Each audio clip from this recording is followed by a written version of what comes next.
doing a video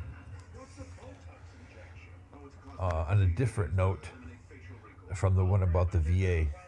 I'm just remembering Romans 12, and you try to keep, you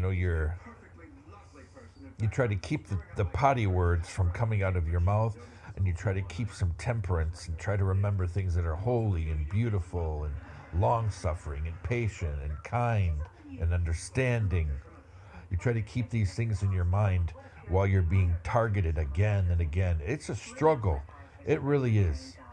When people target people and they attack people and organize against people for no reason at all, no obvious reason at all. I haven't found any yet. There's a lot of blank spaces in the puzzle on my whiteboard. Some things I just can't figure out. Why? Why have I been targeted? Why my marriage ruined? Why my youngest daughter's mother being pushed into a relationship that's near human trafficking? Why? Why people pushing and interfering in my relationships with my family, hacking people, threatening people, trying to alienate me from my daughters in the Philippines. Why? And why don't law enforcement do anything about this? They just sit.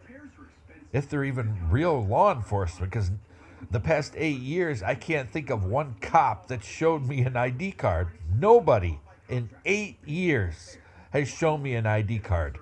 And some people don't even have a badge. Nobody does anything about it. Because people hack me and they mess with our phones, our laptops, even our YouTube channel all the time.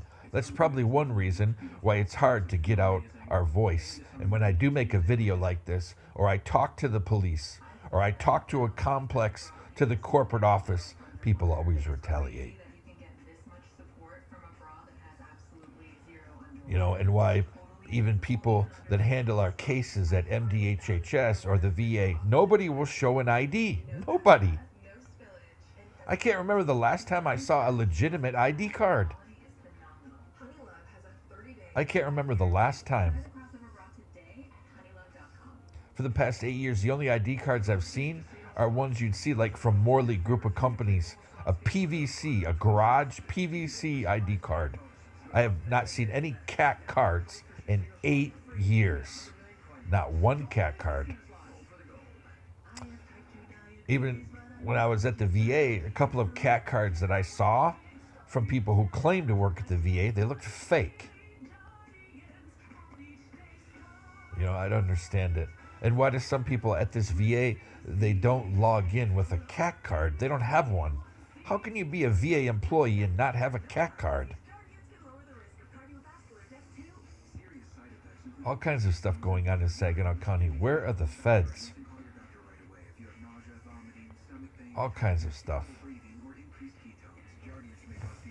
How many lives have been lost? How many righteous lives have been lost? People that love the Lord. People, if they weren't Christian, they loved God at least.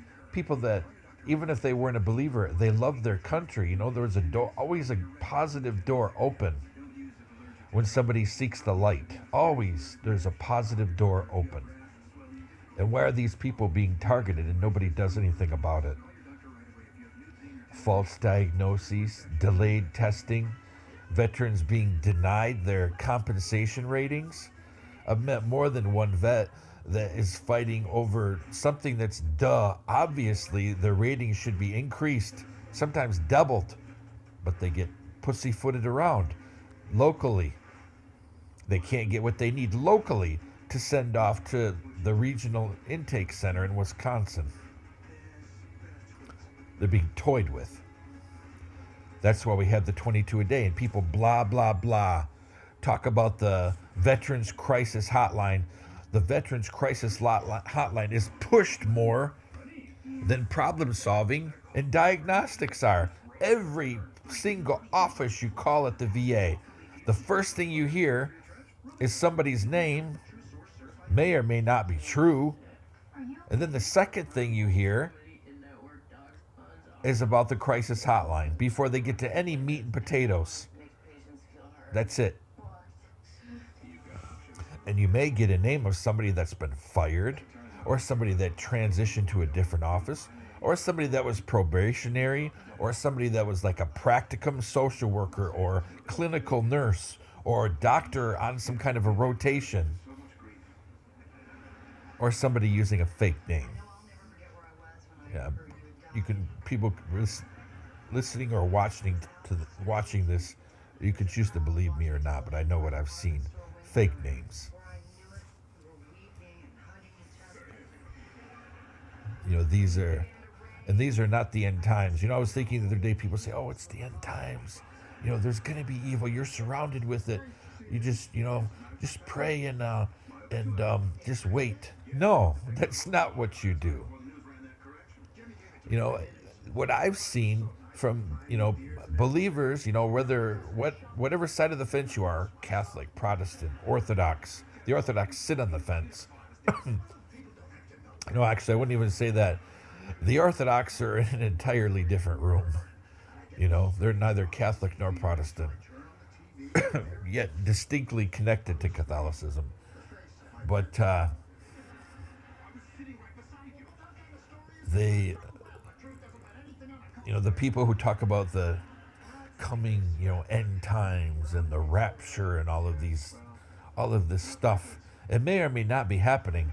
More than likely, probably not, because this is not the first time that people thought the end times were coming. It's not the first time that the world was in political or economic upheaval, and people thought that that the Messiah was coming. First time or the second time.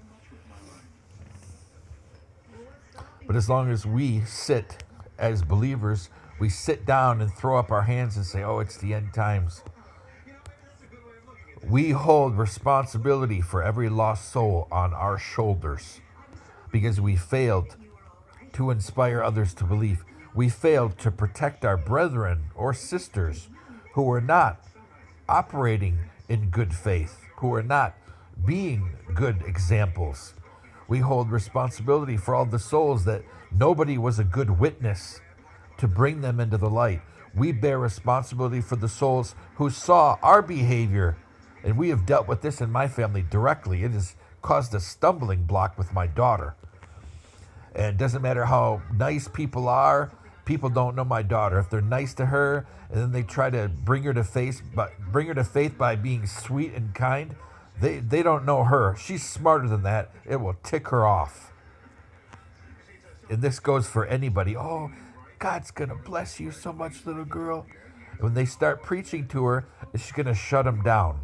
Because she's seen us, believers, do evil to other people. And she remembers it. We've created a stumbling block for her. I would say we, believers, have. We bear responsibility for this when we throw our hands up in the air and say, "Oh, it's the end times. These are evil times. Oh, what happened? Somebody got beat up by police. Oh, it's end times. Oh, what happened at the grocery store? Oh, there was a bunch of bad food because somebody tampered. Oh, yep, it's end times. Oh, there was a war. There's a war starting in such and such country. Yep, end times. Oh, there was a volcano in some remote Pacific island. Oh, yep, end times. Oh, there was some gang warfare down the street in the other neighborhood. People were shooting people. Oh, yeah, a bunch of boys. Yeah, we lost some young men again. Oh, it's definitely end times. As long as we sit there and do that nonsense and throw our hands up and say, "Oh, we'll pray about it. Oh, we'll pray for you. Oh, we'll pray at church. Oh, we'll put in a note in our prayer chain." As long as we have this kind of attitude, we bear responsibility for the lost. We bear it personally.